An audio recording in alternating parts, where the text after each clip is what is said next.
Jasmine Moretti avait toujours été une fille discrète.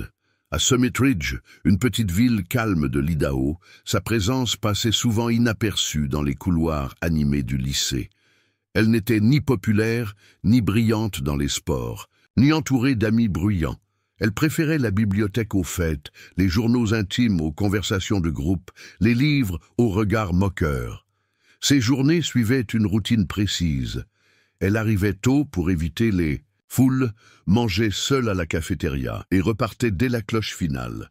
À première vue, Jasmine semblait simplement réservée. Mais derrière cette façade tranquille, elle portait un poids que personne ne voyait.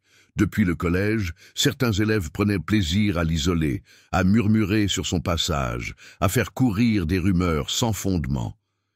Rien de spectaculaire, rien qui laisserait des marques visibles, mais des gestes qui, petit à petit, avaient érodé sa confiance. Une moquerie par-ci, un surnom blessant par-là, et un sentiment constant de ne jamais être à sa place. Elle avait appris à marcher les yeux baissés, à ne pas répondre, à se faire toute petite. Ce chapitre de sa vie semblait figé, comme si rien ne pouvait vraiment changer. Et pourtant, dans le silence de ses débuts, quelque chose bouillonnait doucement en elle. Une force, encore invisible, cherchait à émerger, mais Jasmine ne le savait pas encore. Le jour où Tran D'Alessio franchit les portes du lycée de Summit Ridge, tout sembla brièvement s'arrêter. Fils d'un officier, de l'armée transféré en ville, il avait ce regard assuré de ceux qui en ont déjà trop vu, même à 17 ans. Grand, discret et un brin mystérieux, il n'avait rien à voir avec les garçons bruyants et arrogants qui régnaient sur les couloirs de l'école. Il n'était pas là pour impressionner. Il observait. Et ce regard-là, Jasmine le sentit avant même de le croiser. Tran remarqua tout de suite l'atmosphère étrange qui régnait autour d'elle. Il la vit entrer en classe en silence, s'installer toujours à la même place, et surtout, il vit les autres l'ignorer, comme si elle n'existait pas. Ce n'était pas de la simple timidité, c'était de l'effacement. Un effacement que personne ne semblait questionner, mais lui, si. Ils ne se parlèrent pas tout de suite. Quelques regards échangés, un frôlement dans le couloir, un livre ramassé à la hâte. Mais Tran observait avec attention, et Jasmine, bien qu'aux aguets, sentit une différence. Ce garçon-là ne riait pas d'elle. Il ne la regardait pas comme les autres. Il ne faisait pas semblant de ne pas la voir. Pendant les jours qui suivirent, Tran s'interposa discrètement quand certains garçons lançaient des remarques moqueuses. Rien d'évident, juste une présence, solide, rassurante. Et pour la première fois depuis longtemps, Jasmine sentit que quelqu'un la voyait vraiment. Non pas comme une ombre dans le fond de la salle, mais comme une personne entière. Et sans qu'elle ne puisse l'expliquer, sa respiration devint un peu moins lourde. Avec le temps, Jasmine et Tran commencèrent à se retrouver presque naturellement dans les mêmes endroits. Ce n'était pas prévu, ni organisé. C'était comme si leur chemin cherchait à se croiser doucement, sans forcer. À la bibliothèque, ils choisissaient souvent une table près de la sienne. À la cafétéria, il s'asseyait parfois non loin, seul, lui aussi. Aucun mot au début, juste une présence tranquille. Et dans ce calme, quelque chose naissait. Tran n'était pas du genre à parler pour combler le vide. Il respectait le silence, comme Jasmine. Et pour la première fois, elle se sentit bien avec quelqu'un sans avoir à se justifier, sans avoir à se cacher. Il y avait une forme de respect entre eux, silencieux mais profond, comme une promesse muette de ne pas faire de mal. Un après-midi, alors que Jasmine lisait à l'ombre d'un érable dans la cour, Tran s'approcha avec son carnet de croquis. Il demanda doucement s'il pouvait s'asseoir. Elle hocha la tête. Pendant 1 heure, ils restèrent là. Elle plongeait dans son livre, lui dessinant quelque chose qu'elle ne pouvait pas voir. Quand il se leva pour partir, il lui lança un simple « à demain », presque comme un pacte. Ce furent les débuts d'une complicité discrète. Pas encore une amitié ouverte, mais un lien fragile qui s'étirait entre eux, fait de regards, de silences confortables, de petites présences qui comptent plus que 1000 mots. Le lendemain, Jasmine trouva dans son casier une feuille pliée. En 4, d'abord méfiante, elle hésita, Mais l'écriture aux traits légers ne ressemblait pas à celle des messages moqueurs qu'elle avait déjà reçus. Elle ouvrit lentement le papier. C'était un croquis, un dessin d'elle, assise, sous l'érable plongée dans son livre, discret, doux, presque vivant. En bas de la feuille, il y avait une petite note. « Tu avais l'air en paix. T. » Pour Jasmine, ce fut comme un souffle chaud en plein hiver. Ce geste simple, sans prétention, venait toucher un endroit en elle qu'elle gardait fermé depuis trop longtemps.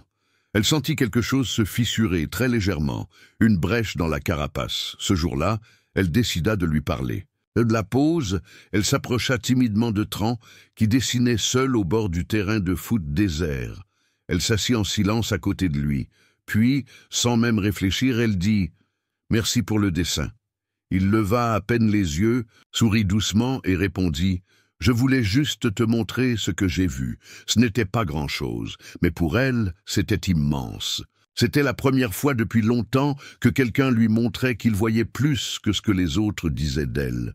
Qu'il voyait elle, pas le silence, pas la douleur, pas l'étiquette qu'on lui avait collée. Petit à petit, elle se mit à parler un peu plus, chaque jour.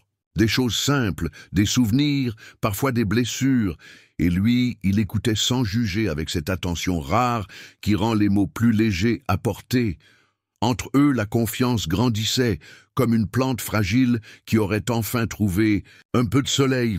Le calme fragile qu'ils avaient construit fut brusquement brisé un vendredi après-midi. Alors que Jasmine sortait de la bibliothèque, elle sentit aussitôt les regards, puis les rires étouffés.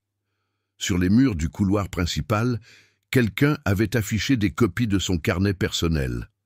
Des pages arrachées, pleines de pensées, intimes, de douleurs cachées, de souvenirs qu'elle n'aurait jamais voulu partager. Son cœur s'emballa. Le sol semblait glisser sous ses pieds. Elle se précipita vers un des papiers, le déchira nerveusement, mais il y en avait partout. La honte, la colère, l'humiliation lui montèrent à la gorge comme une marée. Au fond du couloir, elle croisa les yeux de Tran. Il accourut vers elle, mais elle fit un pas en arrière. Elle ne voulait pas qu'il voie ça, pas lui, pas maintenant. Elle murmura « Ils ont lu ce que j'écrivais.